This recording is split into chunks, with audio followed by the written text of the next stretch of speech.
poorest legislative district in the state of New Jersey. And it's my district. It's a lot of rural poverty. But what I'm getting at is Cumberland County is the poorest county in the state.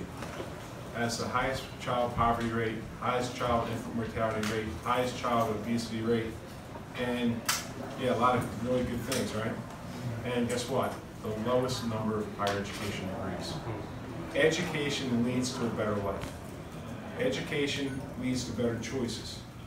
And we want to make sure that everyone has that opportunity and that they're not in a situation where they can't afford it. And EOF funding is one of the most crucial pieces of funding that we do in the budget each year, because it is the opportunity for a young person to improve and do what we always say, like, don't you want to improve your standard, your standing? But this is the one way you do it, is getting an education. And there's a lot of really, really bright young people that, because of economics, often don't have that opportunity. So we're here to say, this isn't just a budget. These numbers are people, and we stand strongly with them, and we're going to support them. I want to call up Senator Louise next, who's chairwoman of our education committee. Good afternoon, everyone. Good afternoon, students. Good afternoon. This is an easy thing for me today. Every year, it seems that we go through this exercise, and what it does remind me is that when we're talking about budget and budget numbers, oftentimes I think people get caught up in what that dollar amount is, and they'll refer to it as an expenditure. The truth of the matter is that when we talk about education, whether it's in preschool or in our higher ed settings, it is not an expenditure, it is an investment in human capital. Our EOF programs throughout the entire state of New Jersey not only make it easier financially for our students to finish school and to get there, but the truth is that if you've ever visited a program or talked to an EOF student, you recognize that it is a family connection that is created on behalf of that student when they enter the university halls, that lends them support both socially, emotionally, and financially. So when they're...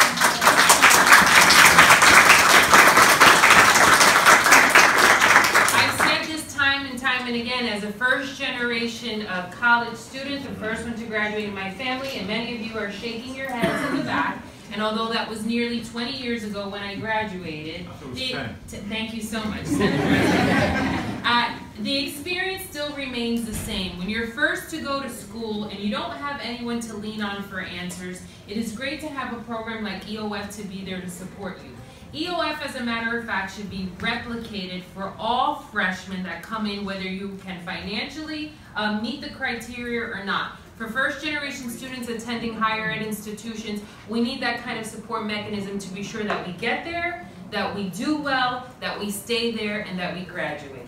Good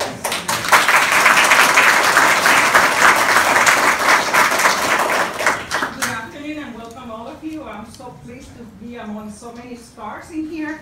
I'm grateful for the opportunity to stand here with so many bright students today. For more than 40 years, the Educational Opportunity Fund has been much more than a grant to support program in our state, have opened the doors of opportunity to everyone. Anybody who wants to walk through that door, we're opening that opportunity to this grant. And I want to thank Senator President Sweeney for his leadership, not only for restoring the funding, but to increase it to make sure that more students take advantage. I represent one of the poorest cities in the nation, Kansas City, that is coming back, and we have a lot of students attending our college thanks to this opportunity. We're not going to stop now. This is the dream for many of you, and we will continue to support you through your dreams.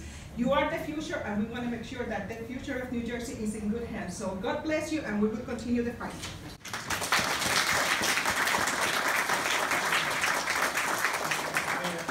I recognize a real leader in the state, Donna Chiara, who's president of the AFT. Thanks for being here, Donna. And next we're going to call up Alex Delgado.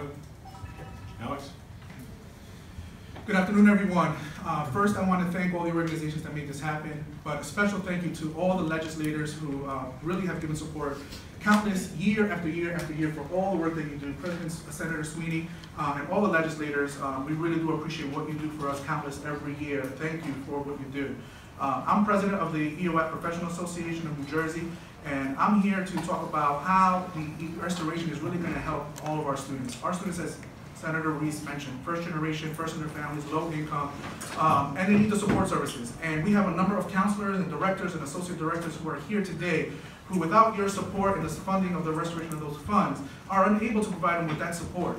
It's one thing to get access to college, but if you don't have the support to navigate those processes that occur in higher education, then we will lose them, and they will drop out. So again, we appreciate the support that we've received, and we are so happy to hear about the restoration and the increase that's going to be recommended in the budget. So what I'd like to do is share my time with Rafiatu, who is a junior EOF student at the College of New Jersey, who's going to talk a little bit more about EOF from her personal experience.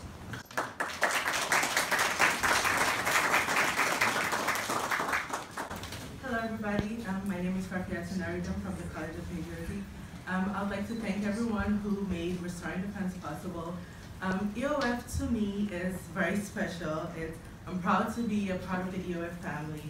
The support system I get from EOF is like no other. It's like the office is like a one-stop place for everything. I go there when I'm having family problems. I go there when I need help editing essays.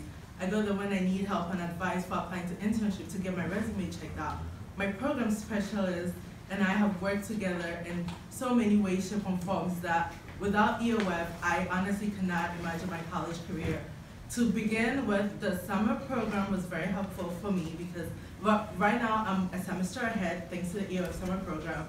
And because of the EOF summer program, next year I'll be studying abroad in Jordan for the whole entire academic year.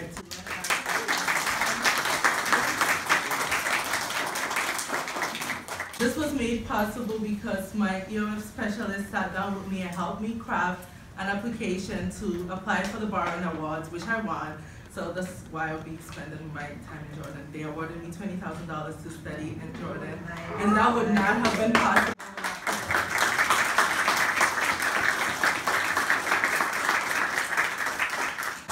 Yeah, without EOF, I honestly do not see myself where I am today. And I would like to thank everybody who works really hard to make the program what it is today.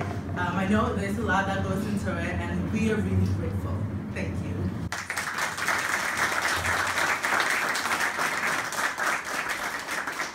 I can't be a better salesman for the program.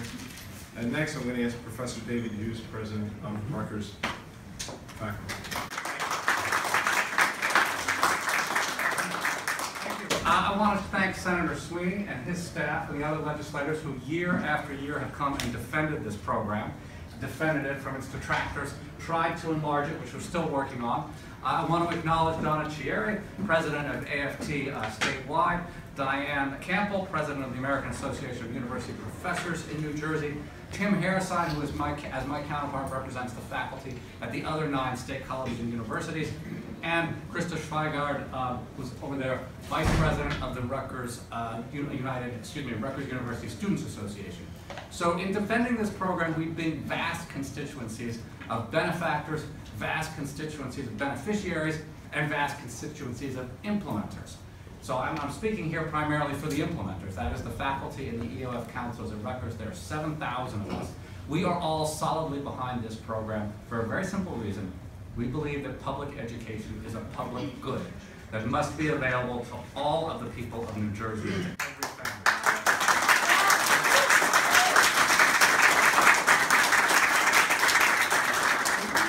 The reasons we believe that are twofold. First, for the economic enfranchisement of every family in New Jersey. And we've spoken about that. We've spoken about the track record of EOF in educating and graduating people and getting them jobs, getting them further education if they desire, and lifting families out of a situation of poverty and marginalization, which is what we need all over the state. We've spoken about that. EOF's track record of success is unparalleled in that realm. EOF also, I think, does something important in the political realm. We're fighting huge problems in this country. We're dealing with climate change, we're dealing with questions of immigration, we're dealing with inequality. We need a citizenry and a voters who understand these issues at the highest level and who can talk to their legislators and who can talk to each other and make policy. EOF does that. EOF enfranchises and empowers a citizenry in a democracy. This is what we need. EOF is about democracy, it's about equality, and it's about economic development.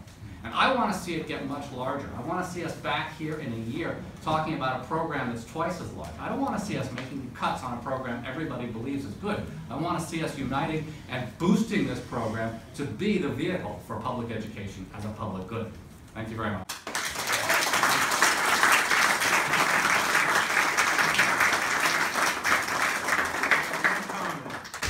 In new administration, I think we're going to be going in a different direction. Yeah. Right? Yeah. We got to take a picture, and then I'll be anxious to take your questions.